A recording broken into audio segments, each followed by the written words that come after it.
Hi, I'm Alan Crawford, Vice President of Luxury Estates for Foley Family Wines. And I'm Eric Stein, the Vice President of Winemaking for Foley Family Wines. And today, on this episode of In the Library, we're in Sonoma County at the Chalk Hill Winery. This is not only a winery, but an appellation, correct? Correct, yeah. So we're one of the original single producer AVAs. So American viticultural areas were a concept started in the early 1980s, where regions in California, or the United States for that matter, that were so unique for grape growing and viticulture that they were established the boundaries for them for an area of grape growing. So we're Sonoma County, Russian River. Correct. Chalk Hill. About half of the Chalk Hill appellation fits within the Russian River appellation, and then the other half would fall within that Sonoma appellation. Oh, great. And we refer to it as Chalk Hill, but the soils aren't necessarily chalk. Yeah, they are white, which is part of what gives them, of course, their name. The soil that is predominantly here on the property is called felta soil, and what's unique about felta soil is that it allows for a tremendous amount of drainage. It's a very gravelly soil that does not hold moisture very well, which turns out is tremendously helpful when you're growing grapevines, because the vines only use the water that they can at the moment, and that holds in some of the vigor. Vines can be very vigorous. If there's lots of water, they want to grow leaves, and that a vine that is showing too much of that doesn't focus its concentration on the fruit and doesn't make wine quite as comparable. Right, just grows lots of leaves. It does. Yes. So, suitable for Chardonnay, this soil? Very much so, yes. I think any grape whatsoever, it can grow pretty well. The reason that Chardonnay does so well is because the Russian River is known for a cooler appellation. So we're not very far away from the Pacific Ocean. The Pacific Ocean in the northern part of California is very, very deep.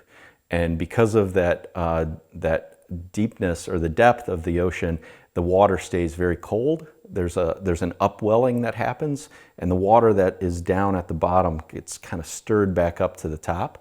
That's what creates the tremendous Bay Area fog that we're known for. But because of that coastal influence very much does affect the Chalk Hill appellation and Sonoma in general.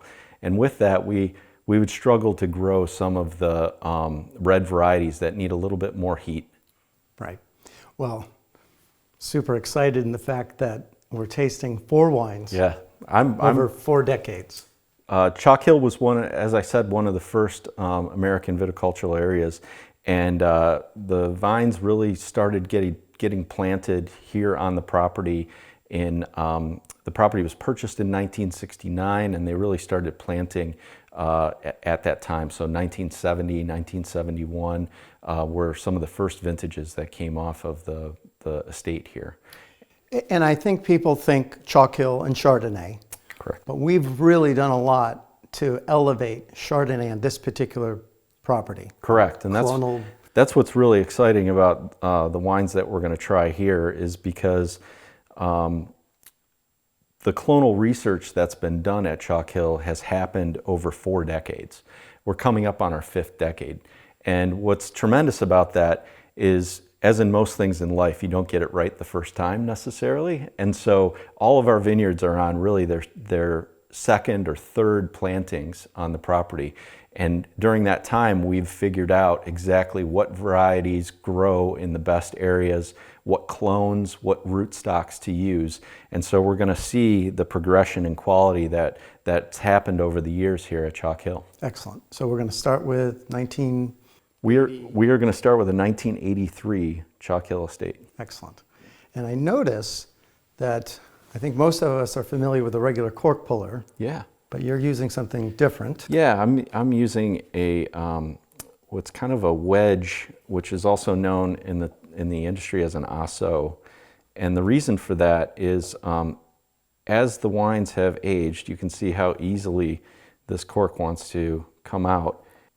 And I think I've pretty much worked my way all the way down. So now I just kind of, you just kind of turn it out as though it's a screw cap. There it is. Fantastic. For you, sir. Thank you. So right away you can see the color. It's golden. It's really deep. Correct. So that is the process of oxidization, which occurs naturally in any fruit. If you think of when you take a bite of an apple and leave it on the table, it starts to turn that brownish color. That's the same process that's happening in the wine.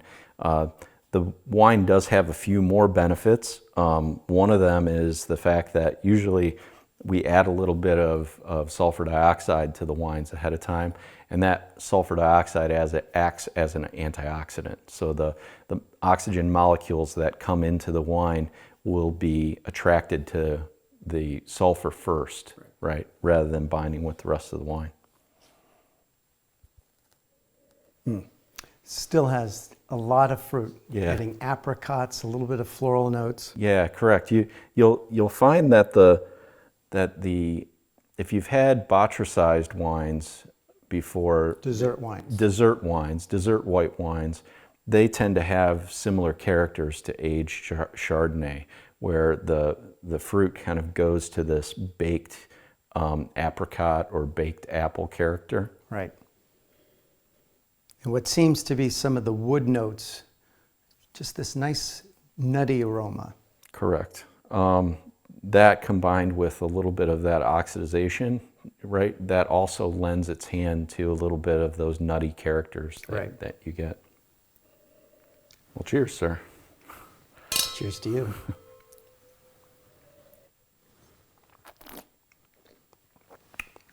And all of those flavors really just echo the similarities between what I smelled and what's on the palate. Those little bit of the almond and hazelnut, apricots. Boy, still a lot of fruit for a wine that's the acidity is quite bright, right? This almost has, I bet if we ran the chemistry on this wine, we would see that the acid level of this 1983 is still at the levels of a finished wine, like we're going to taste here, maybe the 2016. Right. And that's because the wines in the 80s were bottled much brighter than really what we tend to do now, because people don't age wine quite like this. Absolutely. Any longer. When these wines were first made, most people aging a 10-year-old or aging a Chardonnay for 10 years was not uncommon. And for me, there's just such intensity of flavor, even at the age, that if I'm going to match this with food, I'd want something very clean, maybe roast chicken, just accentuate the wine. Yes. And really play off some of those roasted flavors. Agreed. I enjoy a lot of aged Chardonnays, and I tend to like scallops with a little like pan-fried crispy onion on the top. It seems to accentuate all of the fruit, and the cleanness that you talked about of the shallot really helps with this wine as well. Absolutely. And up next, we're tasting the 1991. That's correct. Let's give the 91 a try here. Similar color. Not quite as deep, but has that really rich gold color. It is indeed. So the early vintage that we tried, the 1983, the vineyards were really just being planted at that time. And so this bottling is a Sonoma County appellation, Chalk Hill. So some of the fruit in here would have been from Chalk Hill, but not all of it. Now we move on to the 91, and this is 100% estate, grown on the property. This is during the time when we were starting to experiment with Chardonnay clones on the property. So much so that in 1997 or 96, Clone 97 was adopted as the Chalk Hill clone. So UC Davis. At UC Davis. So UC Davis has a nursery which is called Plant Foundation Services, and all of the varieties of grapes, different fruit trees, different nut trees. Basically, California is known as, you know, America's produce aisle. All of that agriculture is on file and kept as samples and cuttings at Plant Foundation Services. And so if you wanted to plant a Clone 97 Chalk Hill Chardonnay, you could go there and they would supply you with the cutting. So our own Chardonnay, specific to this place, certified by UC Davis. Correct. It's a certified clone. Well, I immediately get a little bit more intensity. The nutty characters. Yeah. What I noticed right off the bat is I can just tell by smelling this wine that the acidity is probably not going to be as bright as the 83 was, because I can smell a little bit of that buttered texture that's going to lead to the fact that this wine probably went through malolactic fermentation. Right. A little bit more tropical. Yeah, I noticed that as well. You can get some really good mango flavors out of Chardonnay, and for it to be showing itself, you know, this late, almost 30 years, or 40 years now, that's pretty impressive. We'll dollop the vanilla and spice. Yes. Boy, fantastic nose.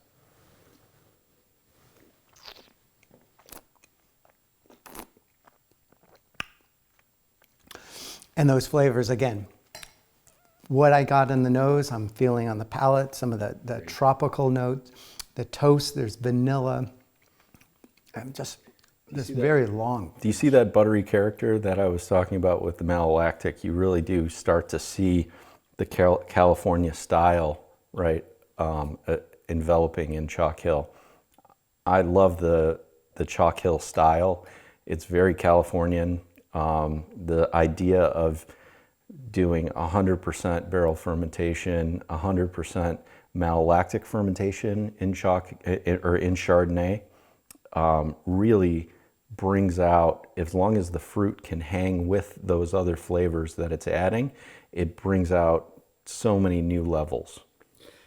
And to your point, the texture, a little bit more round, there's a big mouthfeel, you get this unctuous, almost a thick texture. Correct. And, you know, similar to the 83, I think a very clean, you know, seafood here, maybe in this case, maybe a little bit of a tropical salsa, just nice, fresh, clean flavors, really letting this wine be the showcase. I agree with you as well. I think this wine also, because of the nice, rich, round texture to it, you can start to go into a little bit of a creamier sauce or something with a little bit of fat on it as well, where it doesn't need the crisp acidity of the 83. Absolutely. And next, so another decade. Yeah. Let's keep going here. Perfect. So up next, we would go to the 2001. 2001. Okay, let's give the 2001 a try.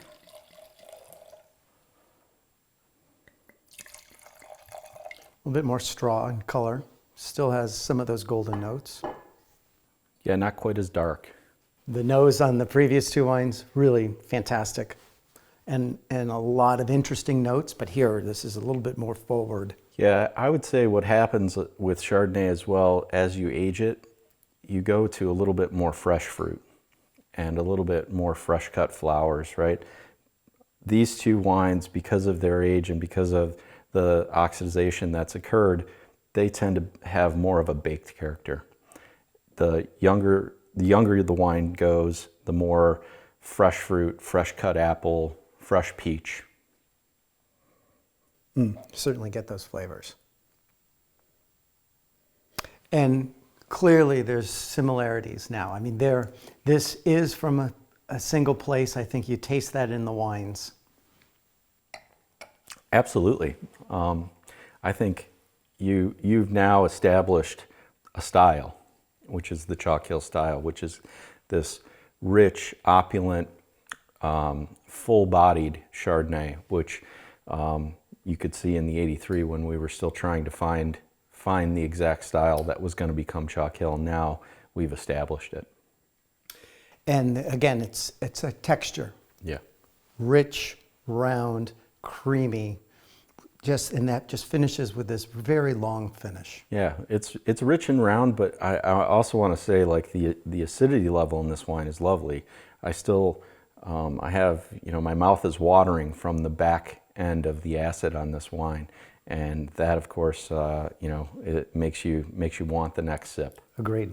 I think grilled meats. Yeah. Pork tenderloin on the barbecue, a veal chop with this wine. Sounds delicious. You treating for lunch? Well, let's taste the 2016 first. Excellent.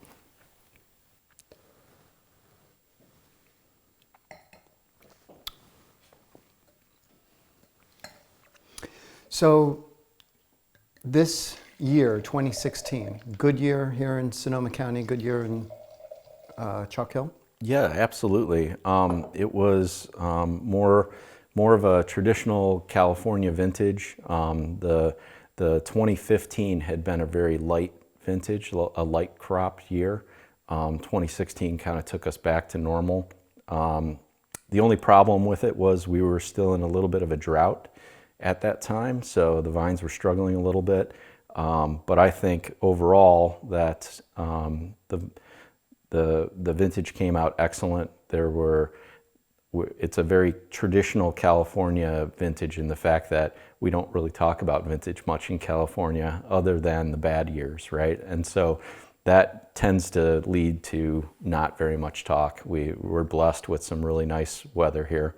I think you'll also note that there's another layer of antioxidant in this wine, which is we didn't filter this wine, so that's become part of the Chalk Hill style, that the wines are unfined and unfiltered. And we feel like that adds a layer of complexity to the wine. It also adds a texture and helps lock in or seal in the flavor, that true fruit quality that you get from a barrel-aged Chardonnay. We've tried it both ways. We've filtered the wines and bottled them unfiltered, and we really do feel like we lose something when we put them through a filter. Some of the intensity. And some of the intensity. Yeah. Chardonnay is a very finicky wine. It's also very malleable, right? It's known as the winemaker's grape because you can do so much with it. You can take it on its spectrum and create different styles with it. But I think also because of that, it's a little bit delicate. And so having it unfiltered really helps. So this is the current release. Correct. Again, that consistency in terms of the smells. There's a little bit of baked notes. There's a little bit of a nuttiness. A little bit of tropical notes. Yeah, I really feel like Chalk Hill Chardonnay is the fullest expression of all of the stone fruit characters. So the apricots, the peaches, and then you also have a little bit of this, crisp apple that's thrown in with which you'll recognize from the acidity. That on top of, this wonderful buttered texture, this oily, opulent texture. I think all of the wines here at Chalk Hill, because they're estate, they're very high touch. Every wine and goes into a barrel here. Every barrel is looked after and sought after.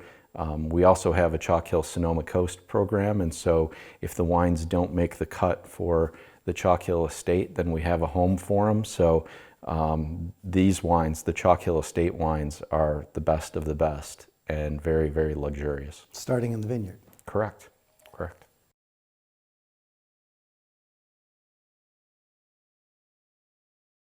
Here you're getting all of that really fresh fruit.